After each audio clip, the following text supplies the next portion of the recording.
Fibre. এটা খুবই হালকা আর এর টপ স্পিড হচ্ছে 241 মাইলস পার আওয়ার। এটা এখনো নন টার্বো চার্জড আর নন সুপার চার্জ গাড়ির মধ্যে সব থেকে ফাস্টেস্ট। এসো তোমাদের আরো কিছু দেখাই।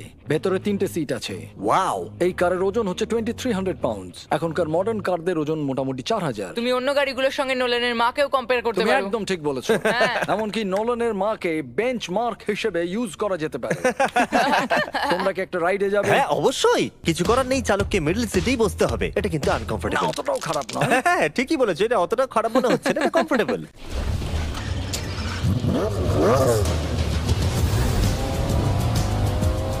এরকম গাড়িতে সাধারণত তিনজন কমফোর্টেবল ভাবে বসা যায় না। হ্যাঁ এটা বেশ ইন্টারেস্টিং, কারণ নরমালি স্টিয়ারিং এখানেই থাকা আর উচিত। ইংল্যান্ডে হলে স্টিয়ারিং হুইল এদিকে থাকা উচিত। হ্যাঁ ঠিক বলেছো। তুমি হলো ইংল্যান্ড, ও হলো আমেরিকা। কতদিন এই গাড়িটা তোমার কাছে তুমি আছে? কত সালে জন্মেছো? 1998। আমি সেই বছর এই গাড়িটা নিয়েছি। এটা এরকম, আমি মায়ের পেট থেকে বেরোলাম আর সে বললো চলো সেলিব্রেট করি এই গাড়িটাকে তাহলে কিনে। তো এটা বলতে হয় আমি তোমার বাবা। ইন্টারেস্টিং। কত দিয়ে এই গাড়িটাকে কিনেছিলে?